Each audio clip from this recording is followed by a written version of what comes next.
Torch of Freedom, host and journalist, separate from the mainstream media. Ladies and gentlemen, let's give a big Colorado welcome to John Stossel.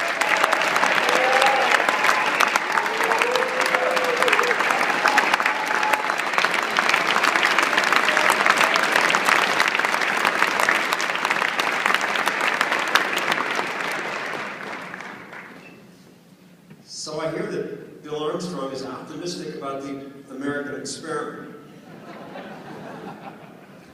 What are you looking at? From my point of view, I see the victory of people who shouted, "Yes, we can," 4 years ago when Obama first won. And we, in that context, meant government, and government would just fix everything. Since then, it's gone beyond Obamacare and the new financial regulations. This last State of the Union, every child will have preschool.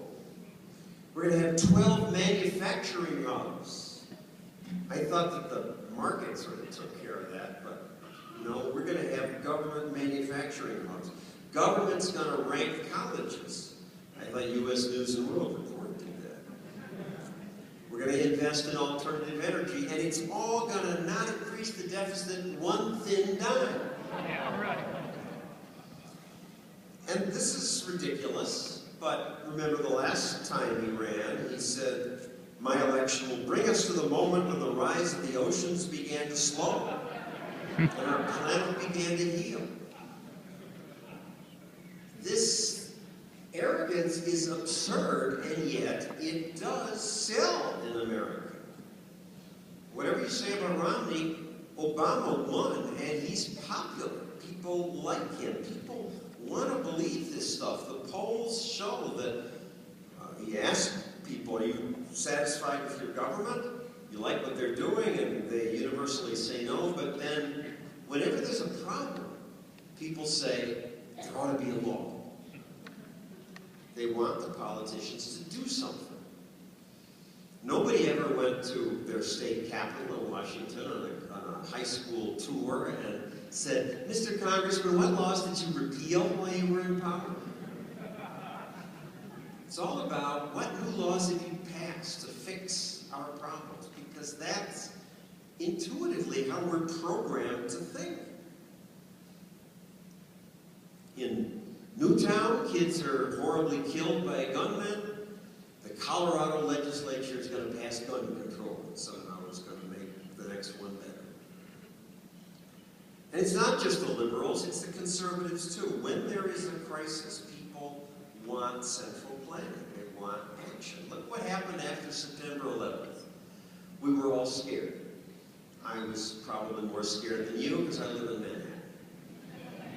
I wanted something done. 3,000 people killed. I want protection.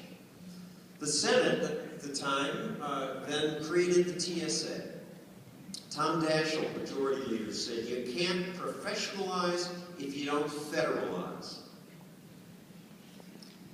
That's absurd, and yet that made sense to people, and the Senate voted for it 100-0. So we got the TSA. How's that working out for us? You could say that the prior screeners weren't very good. They were minimum wage people run by private contractors. They didn't break any laws. The small knives used by the hijackers and the open cockpit doors, that was all legal under the FAA rules. They didn't violate any laws. But now the government was going to take it over and make it better. And government, it's not probably better, but they spend 8 times as much. And you all have your own experiences with the TSA. What piqued my interest was that a couple cities under the original bill were allowed to opt out. San Francisco was one, Kansas City the other, and used private screeners. And private screeners are what the rest of the world uses. Because there's a beauty to private screening, which is that they can get fired if they fail. Government never fires itself. And the private screeners do a better job. We went to the San Francisco airport and watched, shot, and interviewed people going through the lines, and they said things like, "Gee, these screeners were nicer than the friendlier. And the process was faster. In addition, they're better at their jobs. The government's done its own sting, trying to catch the screeners failing. They do that in a bunch of airports. The San Francisco screeners were able to find the fake pipe bombs and other contraband most of the time. In Los Angeles, they found it only 25% of the time. So they're nicer, they're faster, and they're better at it. You'd think, in a sensible world, that this would expand. But it doesn't. So 2 points. Why are they better? Well, they're better because it's a private company. And he knows that if he does a good job, other airports will hire him, he'll get more business, he might get filthy rich. He knows if he doesn't do a good job, he may lose his own money. It focuses the mind. So what does this guy do? He runs contests.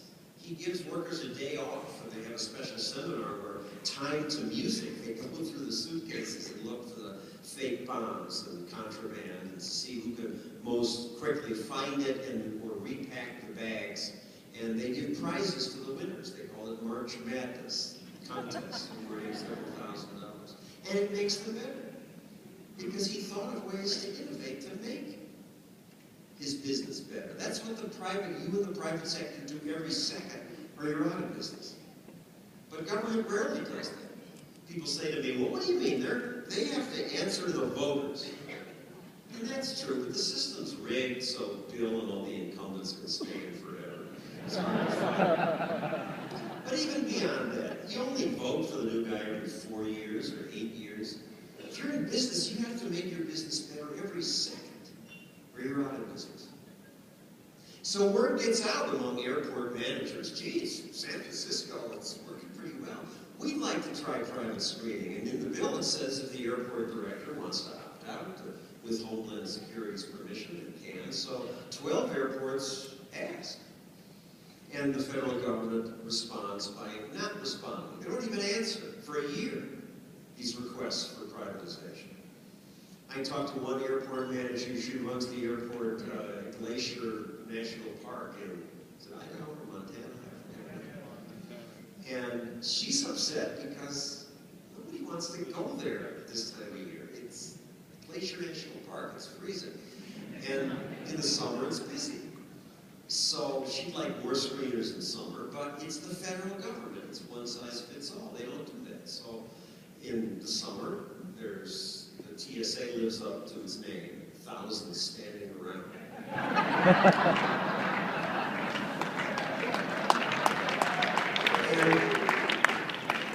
And there are horrible lines. People miss their flights in the winter. Everybody's standing around. So she asks for permission. She finally gets the letter from the federal government after 14 months. We've decided this is not advantageous to the federal government. Well, wouldn't McDonald's like to say that about Burger King? But that's what we live with. And at the time, remember, 100 to 0 was the vote to create federal airport security.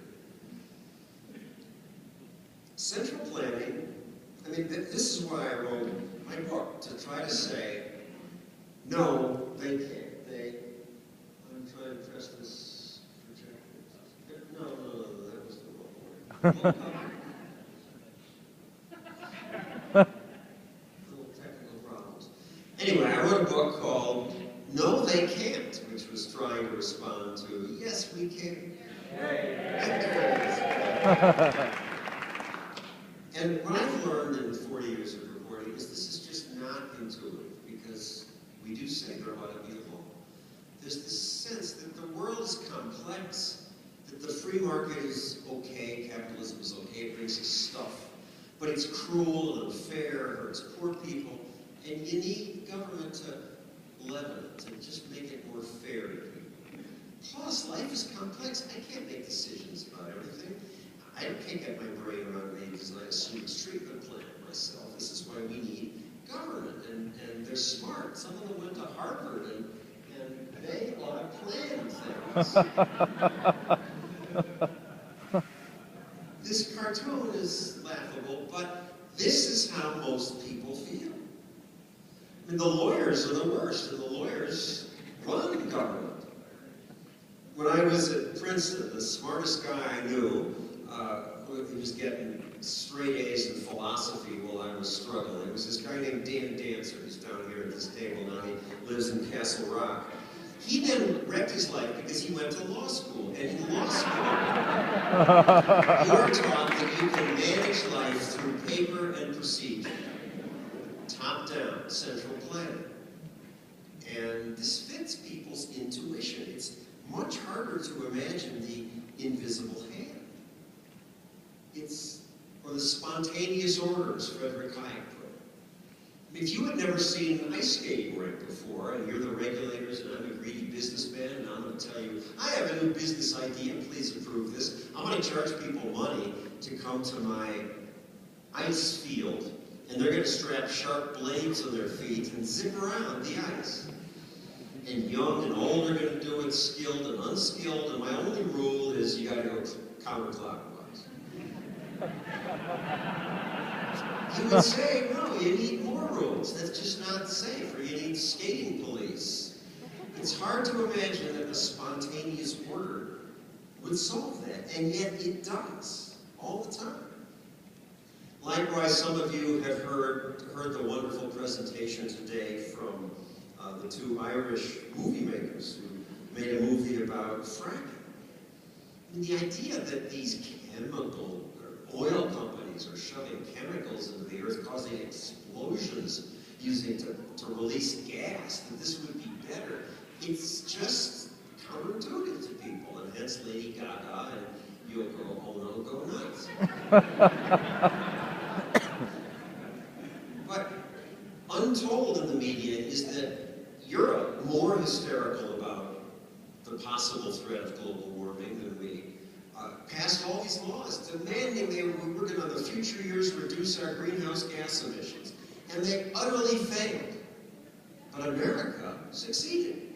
Accidentally, because out of the eyes of the politicians, private entrepreneurs fracked and got more natural gas. And that lowered our greenhouse gas emissions because it burns less than oil and coal. Unintentional, wonderful benefit, and yet people still hate it because it's not intuitive.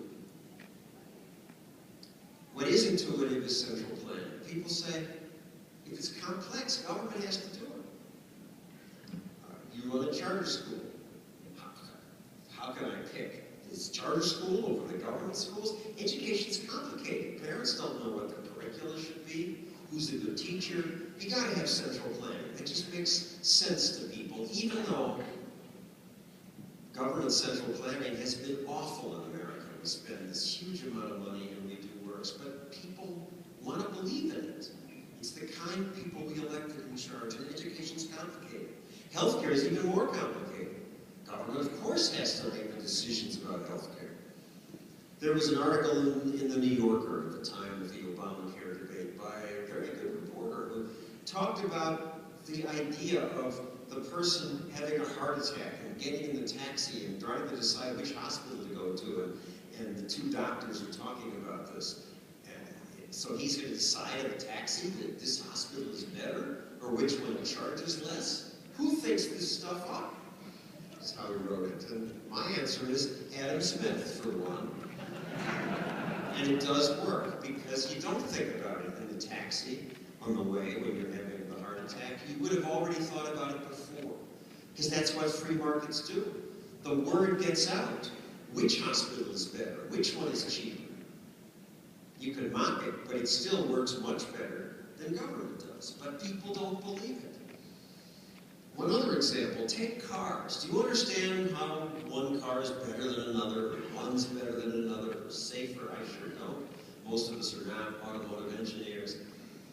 And yet, compare the worst car you could buy here in the United States with the best that the central planners could produce. With the best.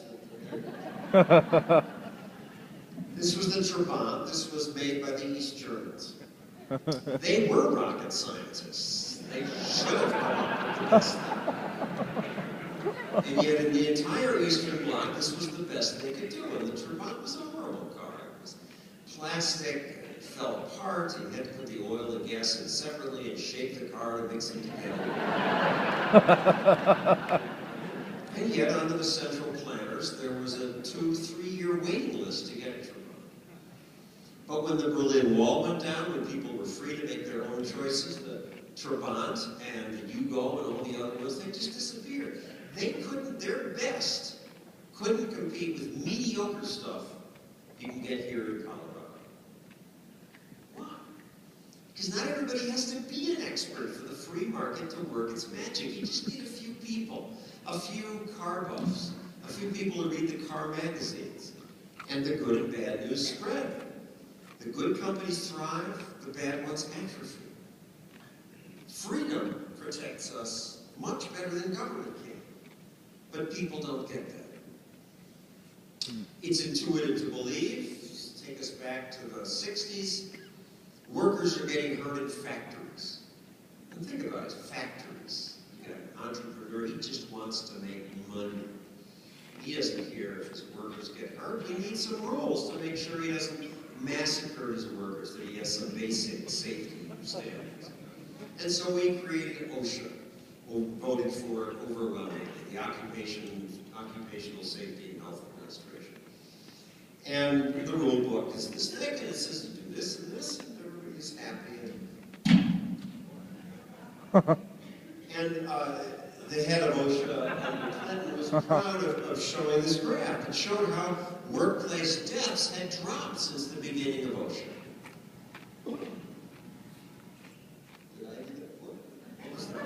Can you leave that slide up, please?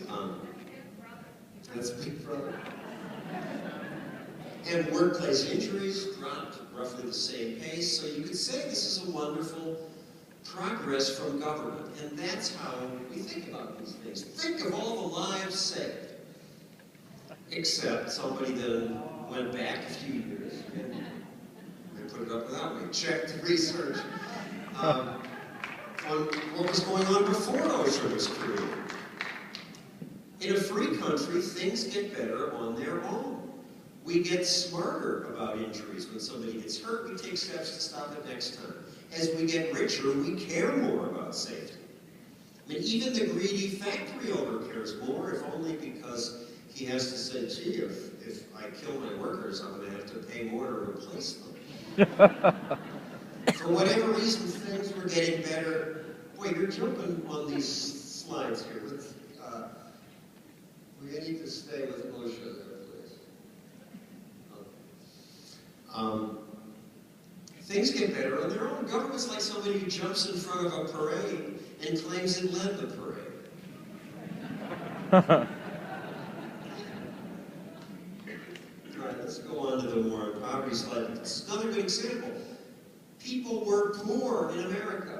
And the war on poverty, Lyndon Johnson, I believed that when I was in college, government knew how to fix poverty. We created welfare and the poverty rate dropped sharply. But as you see, it was dropping sharply before the war on poverty began. Free people, were lifting themselves out of poverty. Then we spent trillions, and what happened? Progress stopped. Some people were helped, others were taught to be dependent.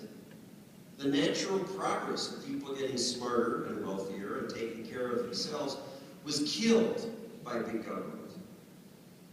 And yet now, when they talk about sequester, Obama says draconian cuts.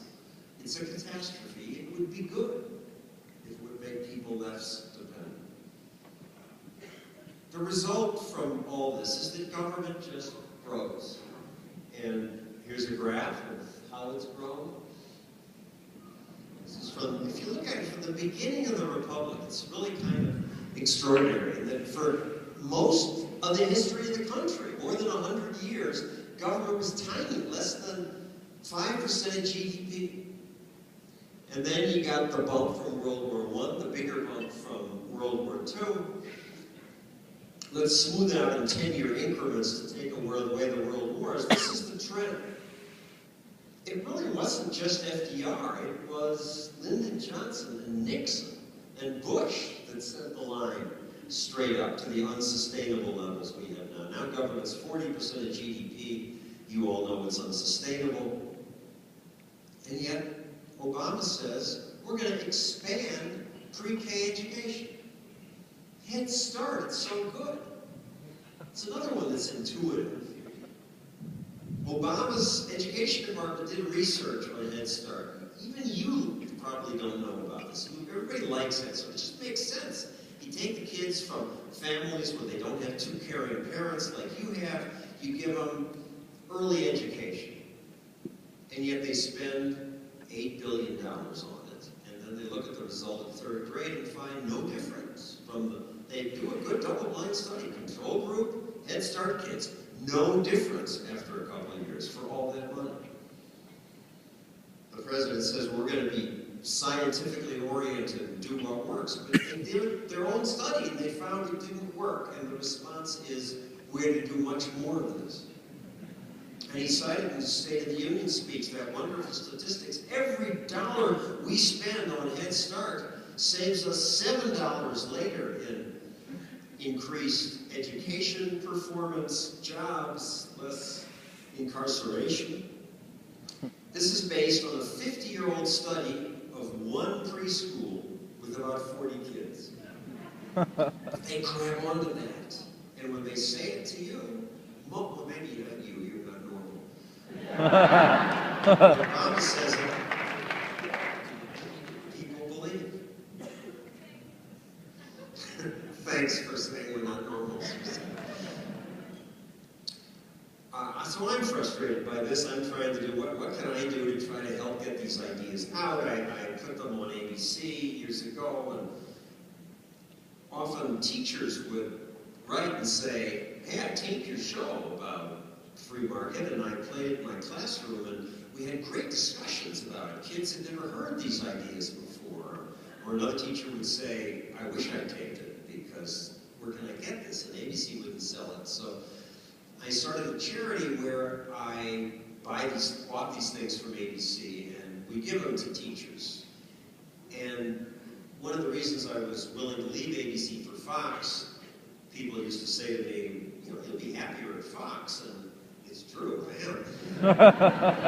But at the time, I would answer, but I don't want to preach to the converted. I want to talk to people who haven't heard these ideas before. And also at ABC at the time, when I was doing my first specials, we'd get 15 million viewers. Fox had fewer than 1 million. But more recently, ABC was down to 5 million. 2020 only wanted to do stories on diet and sex murders. And O'Reilly, with his repeats, is up to 5 million. It's much more equal. And so I left to go to Fox, but what comforted me was that now 12 million people every year in high schools, high school kids, watch these ideas and they live on. They are at least learning it. And the most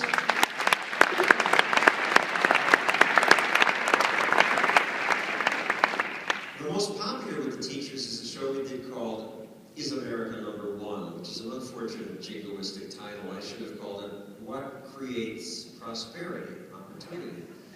Because I go to a high school class, a room like this, and I say to them, how come America's prosperous? 7 billion people on Earth, right? For most people, life is not so good. 2 billion live on a buck or two a day. Horrible lives. Fewer than 1 billion have anywhere near our living standards. So how come we're rich when they're poor? And the kids are silent. And then somebody says, well, it's because we are a democracy. And somebody else says, it's because we're a new country and we have natural resources. And I could say, oh, those things are good, but you know, India is a democracy. India has natural resources. Most people in India are poor. Well, India is overpopulated, they say. But I can point out that the population density of India and New Jersey are about the same. And New Jersey's doing okay. Some of you here in Colorado may not agree, but it's doing okay. And compare India or America to Hong Kong. Hong Kong has no natural resources. It's a rock. And no democracy. It had the British rulers and then the communist Chinese. And yet, Hong Kong, in just 50 years, went from third world to first world. From terrible poverty to roughly our level of wealth. How did they do that? They did it because they had the two ingredients that make people prosperous. We know what works. Two things: rule of law. You do need government. You need limited government. That was the founder's genius. We need government to keep the peace, make sure I don't take your stuff or kill you. And the worst places to live are the African country where there's no rule of law. And nobody builds a factory because your neighbor may steal what you make, or the dictator may confiscate your whole factory. So we need property and personal safety protected. I would add pollution rules. But that's about all you need. And Hong Kong had that. The British rulers enforced rule of law. They kept people from killing each other and stealing from each other and punished them if they did. And then they sat around and drank tea. They left free people alone, and free people left alone made themselves wealthy. Economic freedom, it's the ingredient. Part of this show, I tried to open a business in New York. It took months. In India, I gave up. It was taking years at the time until you had to get 20 permits to buy a computer. But in Hong Kong, I could open a business in one day. It was a stupid business selling Disney yo-yos and frisbees that nobody bought, but the opportunity to try something is what allows people to become prosperous. We know what works, and yet these ideas are vilified in Washington, most universities where I visited, every newsroom. So I'm trying to understand what's that about. Capitalism has lifted more people out of the mud and misery of stoop labor and terrible pain than any system ever, and yet it's vilified. In New York, where I live, somebody came up to me on the street and said, "Hey, John Stossel." Yes. "I hope you die soon." So I'm trying to understand, what's he so angry about? Why is he mad at me? And at first I thought it was because he considered me a conservative, because I had sort of gone over to the side. And where I live, that's the worst thing you can possibly be. It's like being a child molester. Conservatives are hateful people who are racist, and they hate poor people. But I'm a lousy conservative in terms of the political debate. I'm a libertarian. I happen to think that the drug war is a mistake, and drugs should be legal, and sex work should be legal, and gambling should be legal, and going into Iraq was not such a good idea. I'm a libertarian. You conservatives have a right. That's a right. You conservatives are right to be mad that I was the closest thing in the major networks for years to a conservative, and I wasn't even a conservative. But I thought, look, I'm a libertarian. These liberals in New York should at least like me or listen. What are they so mad about? And I realized that they were mad that I was a former consumer reporter. I won a bunch of Emmys for fashion business who'd seen the light, and now I was criticizing big government and regulation and defending capitalism instead. And they hated that. Why? I decided maybe it's the envy of the wealth disparity, that there is a certain ugliness to the wealth disparity in America. Some make so much more than others. I say it's just a byproduct of freedom. When people are free, some will do much better than others. I'm okay with it because we all get richer. And they had been schooled maybe by their college professor who was angry that his slightly stupider roommate went into business and was richer than he is. So the disparity bothers a lot of people. But then I thought about the kings and queens of old Europe. They were 1,000,000 times richer than the average person, and yet they weren't hated. They were revered. But people hated the bourgeoisie. They hated that nasty name. They hated the very people who sold them the things they needed to make their lives better. Why? What's this about? And I've come to think it's because intuitively we think of business as a zero-sum game. We think of the world as a zero-sum game. Somebody wins, you lose. And I see why you politicians and lawyers think that way, because that's how your worlds work. Somebody wins, somebody else loses. Okay, not the lawyers and deals, you get to win-win that way, but politics, somebody wins, somebody loses. But business doesn't work that way because business is voluntary. There are only two ways to do things in life, forced or voluntary. Government is force. As Bill said, George Washington had the line, government is a dangerous master. Dangerous servant and a terrible master. It actually, we tried to check that, and I can find no record that Washington said that, but he should have said it. Government is force, and as I said, we need some force. You need rule of law enforced by government. Keep people from stealing or hurting each other, but limited government, because the best part of life is the voluntary part, and that's business. And because business is voluntary, it's not a zero-sum game, because the transaction can't happen unless both of you win, or at least think you win. And you experience this in your life all the time, you just don't notice it. Maybe you bought a cup of coffee today, gave you the buck, she gave you the coffee. There's this weird double thank you moment. You say, thank you, thank you. When do you both say thank you? Because you wanted the coffee more than you wanted the buck. She wanted the buck more than she wanted the coffee. You both win. That's what makes free trade make our lives better. It makes us all richer. It's not like there's this big pie and Bill Gates takes a big chunk and we have less. Bill Gates had to bake 1,000 new pies to get rich. The way to get rich in a free enterprise society is to serve your customers well. It makes us all richer. But people don't get that. I'm not saying it's perfect. There will always be Bernie Madoffs and housing bubbles.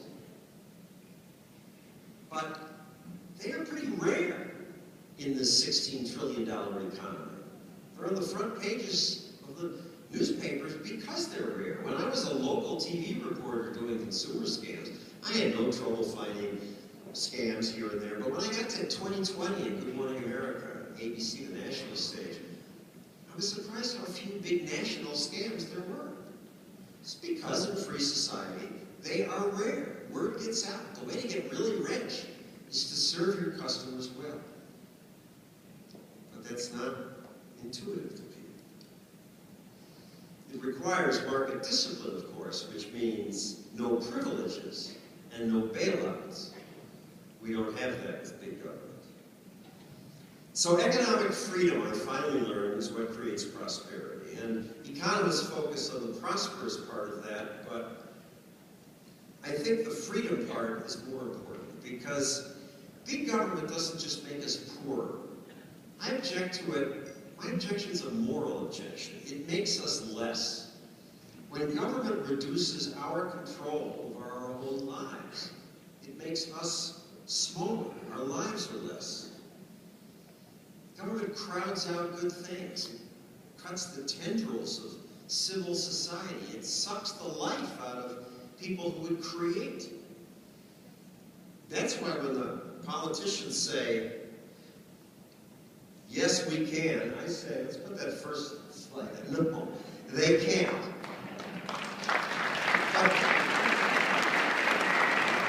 The subtitle is too buried. It's key. Government fails, but individuals do succeed. Because we, and we call it the conservative movement, we complain about how horrible things are, and they often are, and government grows. Thomas Jefferson said it's the natural progress of things for government to grow. He was horribly right. But at the same time, through human ingenuity, things get better. We solve problems despite the obstacles put up by government. Voluntary networks of free people voluntarily bring most of the good stuff. Clubs, charities, community groups, Americans for Prosperity, the leadership program of the Rockies, families working toward common goals, even greedy, profit-seeking private enterprise was what? Lipitor, robotic limbs, hip replacements, computers, iPhones, air conditioning, all that's good. Flush toilets, even better. Life is better despite our complaints. We are living longer with less pain. There's less racism and discrimination. Poor people now have access to entertainment, food, lifespans, shelter, travel, and information superior to what kings and queens had just a century ago, all through free enterprise. But we take it for granted. We don't even think about it. Do you go to the supermarket? Do you get down on your knees and pray to Adam Smith? Ever? Supermarkets are amazing. 30,000 products. They're unbelievably cheap. The aisles are wide. They're well lit. It's open 24/7. They rarely poison you. It's a miracle. The central planners in the Soviet, rich agricultural country, the Soviet Union, mothers sent their kids into the fields to kill rats for food. We have supermarkets. We take them for granted. The Detroit Medical Center during the Obamacare debate was proudly announced it was going to use barcodes to keep track of patient records. And that was good, and they announced that, and everybody applauded, and I assume it's good. But Coke and candy companies did this in supermarkets 40 years ago. It's a big deal in the medical world because medicine's been governed by government, and innovation is stopped. I can go to a foreign country and stick a piece of plastic in the wall, and cash will come out. I can take that same piece of plastic and give it to a total stranger who doesn't speak English, and he'll rent me a car for a week. And when I get home to Colorado, Visa or MasterCard will have the accounting correct to the penny. If they don't, I'll complain. I'll get mad. But government can't even count the votes, actually.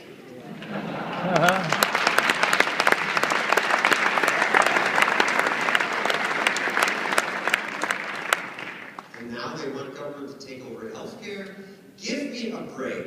Government fails, but individuals succeed. Thank you for fighting for the liberty that makes America possible.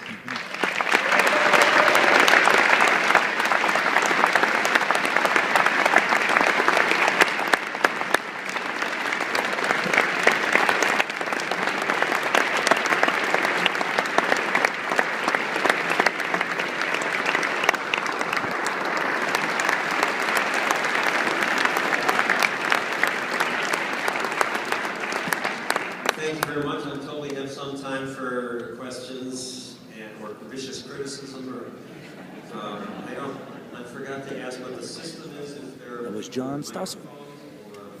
How do you do it?